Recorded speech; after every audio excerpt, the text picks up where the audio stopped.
संजय मोरे हे त्याच बेस्ट बसचे ड्रायव्हर जिचा महाभयंकर अपघात कुर्ल्यामध्ये झाला। हा अपघात ब्रेकऐवजी चक्क ॲक्सिलरेटरवरती पाय दिल्यानं झाल्याचं एक वृत्त समोर आलंय। ईव्ही बस चालवण्याचा अनुभव ड्रायव्हरला होता की नव्हता यावरूनही आता सवाल उपस्थित झाले आहेत। अशातच आरोपी ड्रायव्हरच्या मुलाने आणि बायकोने मोठा खुलासा केलाय। संजय मोरे यांच्यावर दारू पिऊन गाडी चालवत असल्याच्या होत असलेल्या आरोपांवर त्यांनी मोठं वक्तव्य केलंय। शिवाय वकिलांनीही महत्त्वाची माहिती दिली आहे। ती नेमकी काय आणि ईव्ही बसमध्ये खरंच चुकून ब्रेकऐवजी ॲक्सिलरेटर दाबला जाऊ शकतो का? इतर गाड्यांपेक्षा ईव्ही बस चालवण्यासाठी वेगळी टेक्निक शिकणं गरजेचं असतं का? तेच आता या व्हिडिओतून जाणून घेणार आहोत। त्यामुळे हा व्हिडिओ शेवटपर्यंत पहा आणि टाइम्स नाऊ मराठीला फॉलो आणि सबस्क्राईब करायला विसरू नका। गाडीमध्ये काहीतरी असू शकतं आणि एवढी स्पीडला गाडी माझे मिस्टर चालवत नाही।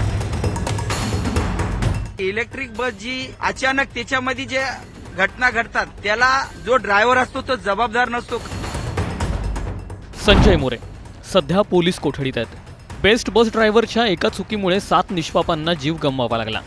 दरम्यान पोलिसांच्या प्राथमिक तपासातून समोर आलेल्या बाबी आणखी चक्रावून टाकणार आहेत। एका वृत्तपत्राने दिलेल्या बातमीनुसार संजय मोरेंना इलेक्ट्रिक बस चालवण्याचा अनुभव नव्हता असं प्राथमिक तपासात समोर आल्याचं म्हटलंय। इतकंच काय तर यामुळेच त्यांचा पाय ब्रेकऐवजी ॲक्सिलरेटरवरती पडला आणि मोठा घात झाला असंही सांगितलं जात आहे। आता 21 डिसेंबरपर्यंत संजय मोरे पोलीस कोठडीतच असणार आहेत। त्यांच्यावर सदोष मनुष्यवधाचा गुन्हा दाखल करण्यात आलाय। दरम्यान अनुभव नसल्याच्या मुद्द्यावरून संजय मोरेंच्या वकिलांनीही मोठा खुलासा केलाय। इलेक्ट्रिक बस जी अचानक त्याच्यामध्ये जे घटना घडतात त्याला जो ड्रायव्हर असतो तो जबाबदार नसतो। कारण जी बीएसटी प्रशासनाची बस आहे त्या बसमध्ये जी खराबी होती त्यांचं म्हणणं होतं ती बस चालू होती का बंद होती या संदर्भात बी त्यांना तपास करायचा होता। कारण याच्यामध्ये बीएसटी प्रशासनाची मोठ्या प्रमाणात चुकी दिसते आणि बीएसटी प्रशासनाने जी बस घेतलेली आहे त्या बसमध्ये ज्या गोष्टी उपलब्ध पाहिजे होत्या त्या उपलब्ध करून दिलेल्या नाही असं या रिमांड ऍप्लिकेशनमध्ये दिसतंय। दरम्यान संजय मोरे दारू पिऊन गाडी चालवत होते का? ते 1 डिसेंबरलाच रुजू झाले होते का? त्यांना ड्रायव्हिंगचा अनुभव नव्हता का? यावर मोरे यांच्या कुटुंबियांनीही स्पष्टीकरण दिलंय। आरोपी ड्रायव्हर संजय मोरेंच्या मुलानं म्हटलंय की माझे बाबा नशापाणी करत नाहीत। त्यांच्याकडे 1989चं लायसन्स आहे। 1 डिसेंबरपासून त्यांनी बस हातात घेतलेली नाही। लॉकडाऊन नंतर म्हणजेच गेल्या 3 वर्षांपासून माझे बाबा बेस्टमध्ये कंत्राटी कामगार म्हणून रुजू आहेत। अपघात हा तांत्रिक बिघाडामुळेच झाला असं माझं ठाम मत आहे। त्यांना 30 ते 35 वर्षांचा ड्रायव्हिंगचा अनुभव आहे। इतकंच काय तर संजय मोरे यांच्या पत्नी मनीषा मोरेंनी कुर्ला अपघातावर काय म्हटलंय तेही ऐका। बीएसटीमध्ये पण बीएसटीचा बॅच पण माझ्या मिस्टरांचा खूप जुना आहे सर।